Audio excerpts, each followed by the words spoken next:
Last week was such a great week here in the podcast, but behind the scenes, it was a very pivotal week here for Little by Little Homeschool. There is something really big in the works for you, and I am just working really hard at it, as well as just turning it over to God and giving it to Him and watching Him work through it. And I am just so excited.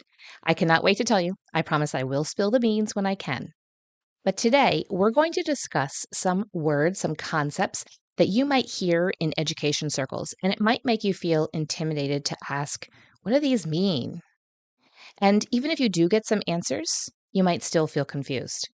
I was not in formal education. I had no formal training in education, academics, and teaching children before becoming a homeschool mom, probably similar to you.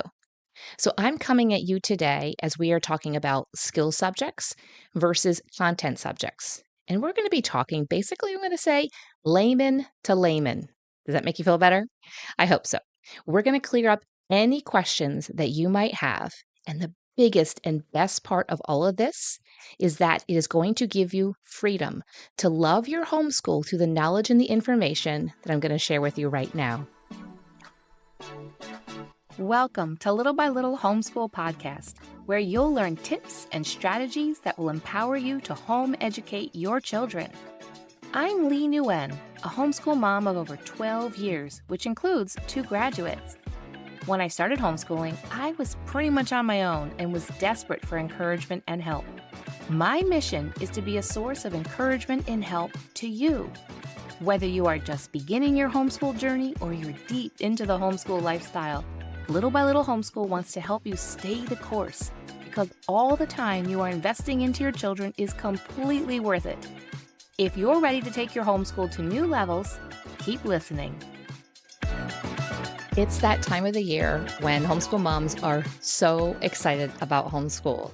Today, I want to get you into a good mindset, one that is going to help you as you are beginning or just about to begin, or maybe a couple weeks into your homeschool year. But also, I want you to keep this information and to keep this perspective that I'm going to share with you today, to pull out when there are times during this homeschool year and in the homeschool years that are down the road for you, when they get tough, when life gets crazy, or when you are tired and when you are worn out. When I first began homeschooling and I started looking into education and what all that could mean, I felt really intimidated. It seemed like everybody else knew all of the right terms and all of the right phrases. And here I was in, we'll say, air quotes, just a mom. How can I think that I can fully educate my children and have them prepared for the world that they are going to walk into and that they are going to leave my home? How can I do that? I don't know all of these phrases and all of this methodology. Well, let's cut to the chase. My kids have turned out absolutely fine, wonderful, actually, a lot better and a lot more prepared for the world than I was when I was studying under people who knew all of these methods and methodology and all of the right words. It doesn't mean you can't turn out okay. I just look now at the education I was able to provide for them. And to be honest, I'm a little bit jealous. You might be where I was a few years ago and felt intimidated. And to be honest, I still do. If I ever run into circles of formal educators, or if I listen to a podcast and I'm like, I'm not really quite sure what those terms are that they're using. You know what? You can homeschool absolutely fine without knowing the terms. You might actually even be following some of those methodologies because they work for your kids and not even know that's what you're doing. And that's okay to do that as well. It's okay to not have all of this academic head knowledge and to just actually be the person who is doing it. It doesn't mean that anybody is better or less than. You are a mom who has taken on this role to home educate your children. So I'm going to share with you some about skill subjects versus content subjects. Why is this important? Because I think that when you know this information, it's going to empower you, help you to feel confident, but also give you the freedom that I know you really need. The freedom also that I needed years and years ago. So I'm also speaking to my younger self here. And we're going to start off at an obvious place and give a little bit of definitions, and then we're going to kind of add a little bit more information, put a little meat onto these bones, we'll say. So let's talk about skill subjects. Going to give you some subjects that would fall under skill subjects and then build upon that. And then we're going to jump into what are content subjects. And then we're going to jump back to skill subjects and talk about how you can approach them as a homeschool mom. And then finish up with content subjects and how you can approach those as a homeschool mom. So let's start off with skill subjects. What are some of the subjects that would be considered skill subjects? Those would be your math, or if you want to call it arithmetic, it would be writing and composition, phonics and reading, handwriting, and maybe you consider logic as part of that as children get older. You can do it with younger kids too, but it continues on, and all of these continue on for all of the different grades. With skill subjects, these are the ones that you have to learn in order to learn other subjects. So think of this as the foundation, the groundwork. This is the basement level, and you're going to be able to build upon those. So just think, if you haven't learned phonics and then haven't learned how to read, then you're going to have a really hard time reading history later on. Doesn't mean you can't learn history. You might have a child that just really doesn't pick up on reading, or they're not really good. That's not really their best way of them learning, and they listen to more auditory books. That's not necessarily what that means. It doesn't mean that that's out of the realm of possibilities, but we all know you can go so much further in life if you can read. And those that I've heard stories of adults who are adults now, older adults, and never learned how to read when they were younger, and it really held them back their entire life. So obviously, learning how to read is very important. And knowing how to read, you can learn all of the other subjects after that. And same comes with math. If you can add and subtract and multiply and divide, you can do a lot of other math. So you have to learn these subjects in order to learn other subjects. Again, some of the examples are math, your writing, reading, handwriting would be the basic ones. With these subjects, it is best to be consistent. However, consistent doesn't mean that you are a drill sergeant.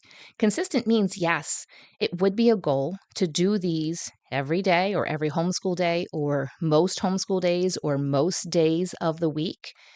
But the goal is not to cause stress in your child. The goal is not to cause stress in your life. The goal is not for the two of you to end up crying during a math lesson. And if that is happening, pull back and figure out how can we introduce these subjects in a different way. Let's talk a little bit about, now that we're talking about math and arithmetic. When it comes to that, a lot of these skill subjects, you need to know some things first. So you need to know your numbers. You need to be able to recognize those numbers. You need to recognize the fact that the number 5 is more than the number 1. If you have, so say for your child, 5 basketballs, that's more than 1 basketball. If you have 5 friends over and you have 5 basketballs, everybody gets one. But if you have 5 friends over and you have 1 basketball, you're all sharing that 1 basketball. So knowing their numbers, knowing what they are in relation to each other, provides the basis for all of the other math. Everything else follows, such as, again, addition. Learn that, and then you can learn subtraction. Let's go to the composition and the writing.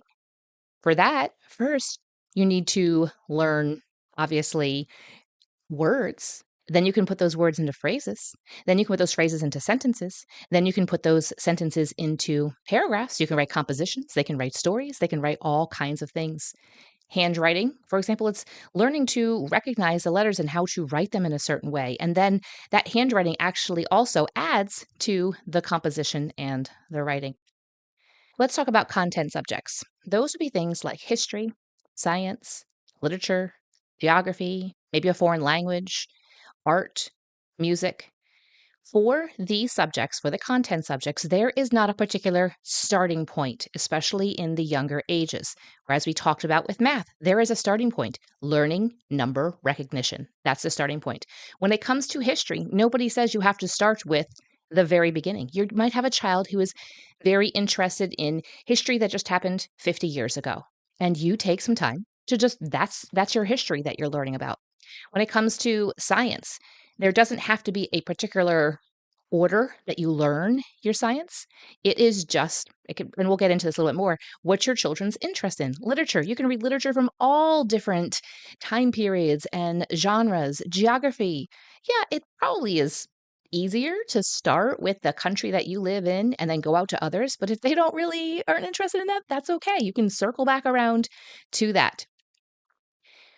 When you have the skill subjects set, when your children can do their math, when they have that basics, when they have the reading and they have the handwriting, you can then the rest will just follow. Like you can build upon that. Now that doesn't mean that you don't add in the content subjects to the skill subjects, and we'll get to them. So hopefully you understand now the skill subjects are things like math and composition and writing, reading and phonics, handwriting, and the content subjects are going to be things like history, science, literature, geography, foreign language, art, music. You kind of get that point. So there's not necessarily even a starting point, especially with younger ages. We will talk a little bit about older ages in high school in just a minute. Now let's flesh this out now that you have your terms figured out.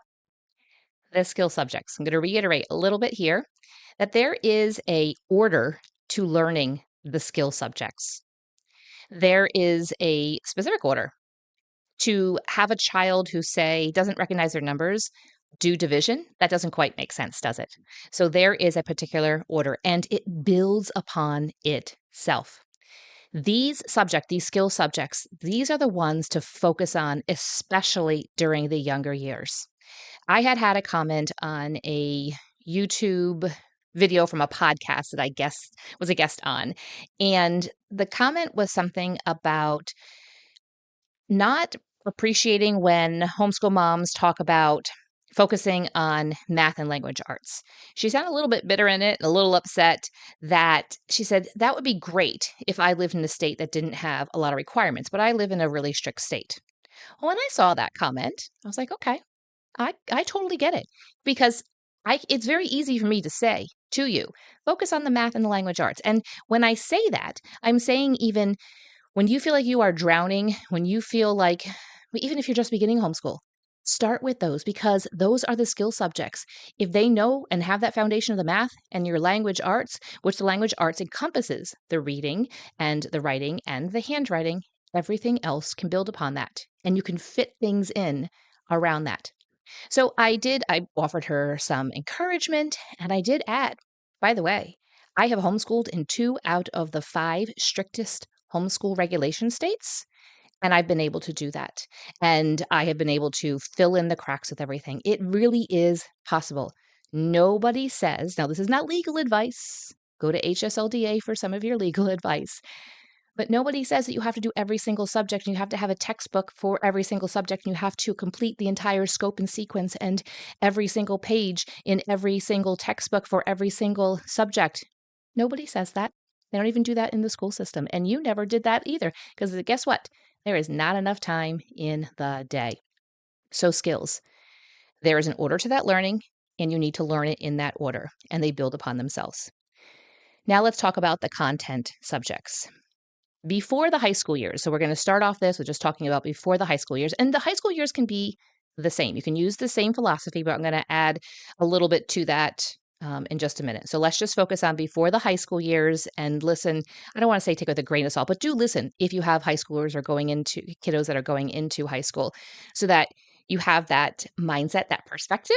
But some things might change a little bit with the high school years, and that is okay. You are going to fill in your skill subjects and the time that you have after your skill subjects are done each day or each homeschool day or however you have it structured, you're going to fill it in with content subjects. Your skill subjects are the core. Let's go back to the beginning. What was school and education when everything kind of came about? And I'm not saying that the Prussian school system and everything that we have now that's modeled is the right model or anything, but we've always known it is good to just know those basics. We go back to the 3 R's, reading, writing, arithmetic, right? And when you have that foundation, the rest can be filled in. You might have a child that is struggling in the 3 R's or part of the 3 R's, and you might need to slow down and you might not have the time to add a lot of the content subjects like history and science and art and music. That's okay. You are giving them that foundation. The content subjects also, they don't have to be in a particular order for kids to be able to learn them. The goal of this is to get your kids excited about learning.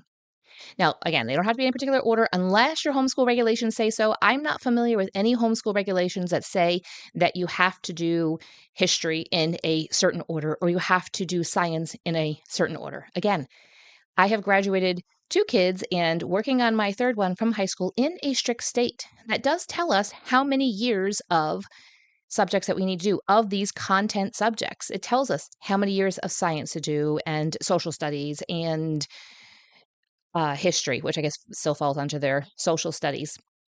And they don't still tell me that I have to do it in any particular order. Now, most people, so say for the social studies, a lot of the families will choose things like, let's do world history and US history. That'll count each as we'll do each of those for one school year. And that'll be two of the, I think there's three or four that we have to do. So most parents do that, but nobody says you have to do US history first. And nobody says you have to do world history after that. You get to choose when it comes to these content areas. So unless your homeschool regulations say otherwise, again, I'm not familiar with all of them, but I highly doubt that they say you have to do it in a particular order. And see, this is the thing. We get caught up with the public school because we look and say, oh, in third grade, they are covering this. So therefore, I should cover that in my homeschool.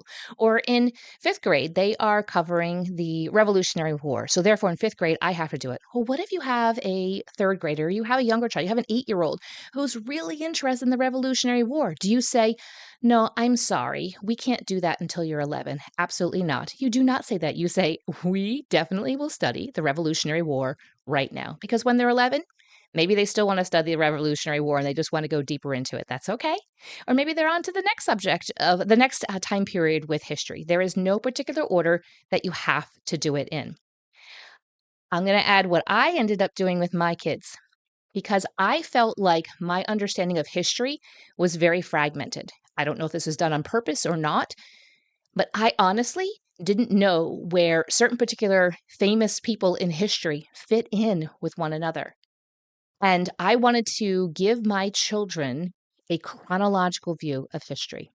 So therefore, that's what we did. That's what we started off doing. So when I started homeschooling, I had a third grader, a first grader, and a preschooler. Preschooler, he did not quite get it. So we had like a 4-year sequence that we did, and wasn't really catching on very well. He didn't really pay attention to it. Maybe for the last 2 years or the last year, he kind of did.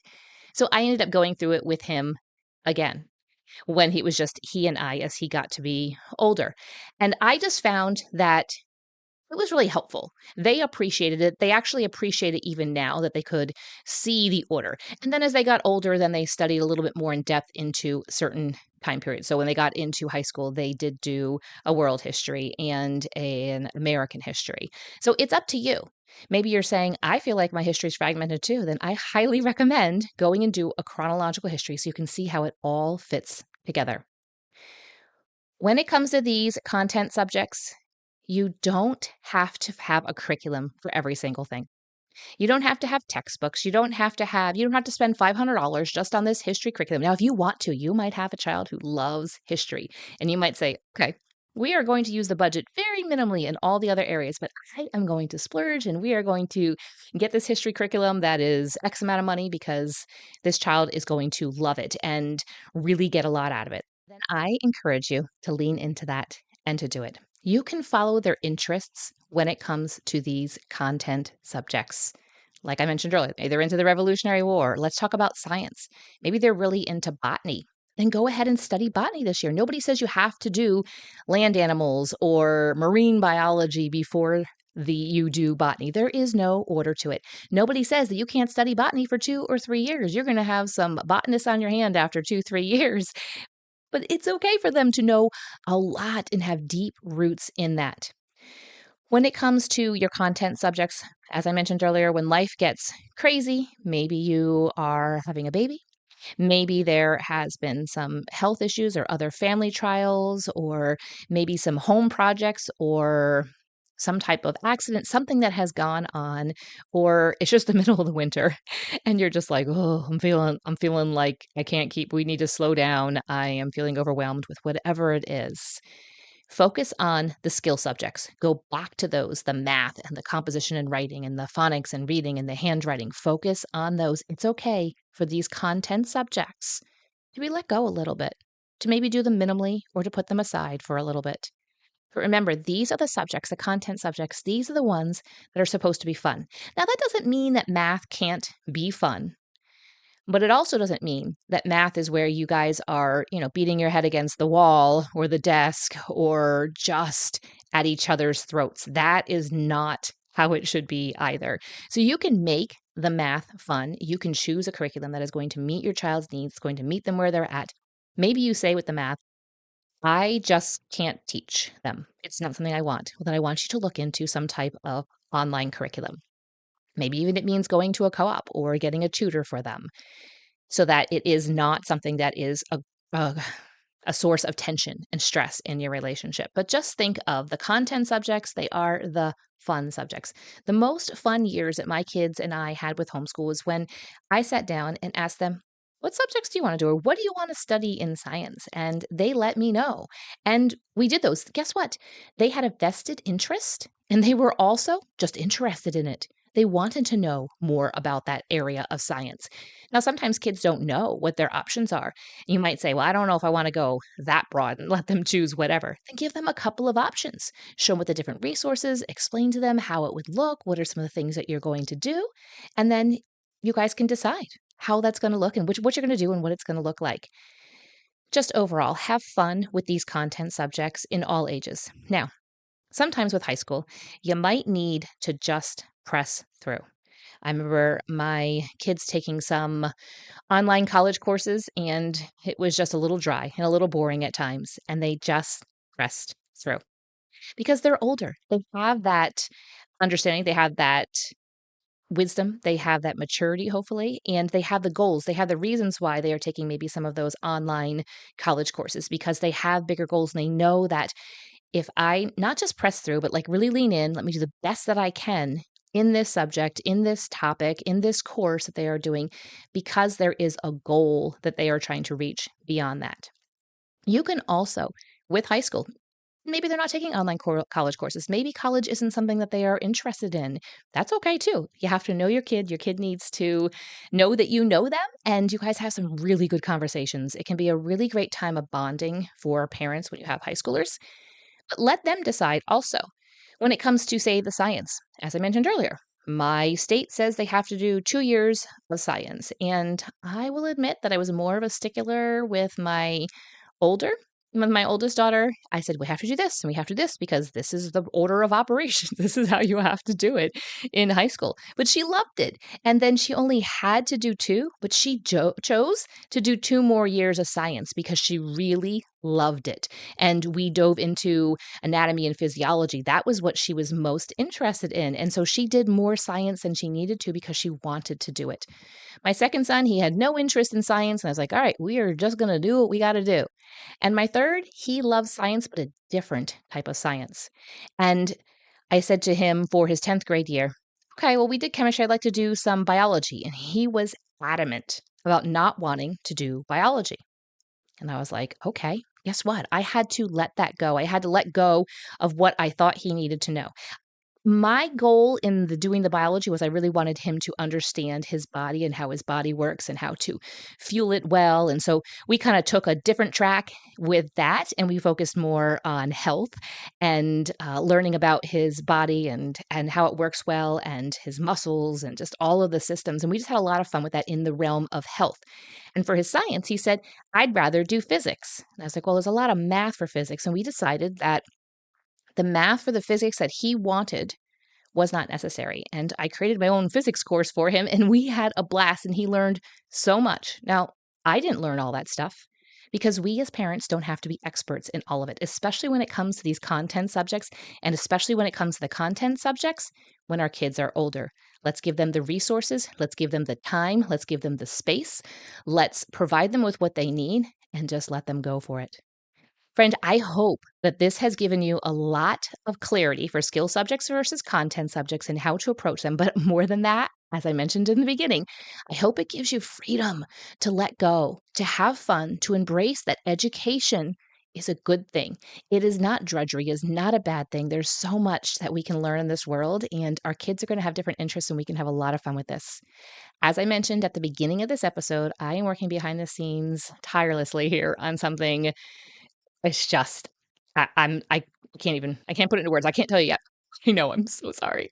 But if you want to be the first to know, you've got to get onto the newsletter list. If you are not getting my weekly newsletters, they typically come out on Fridays, but if I have a special announcement or something going on, a sale or something, I will drop it into your email inbox another time during the week. But if you are not getting those, I highly recommend you do so you can be the first to know. You can check out the link in the show notes to be able to get on that. So thanks for sticking around today and have a really blessed day. Thank you for listening, friend. I'd love to connect with you more. You can find social media links in the show notes and share this episode with a friend who could use a boost to her homeschool. See you back here real soon.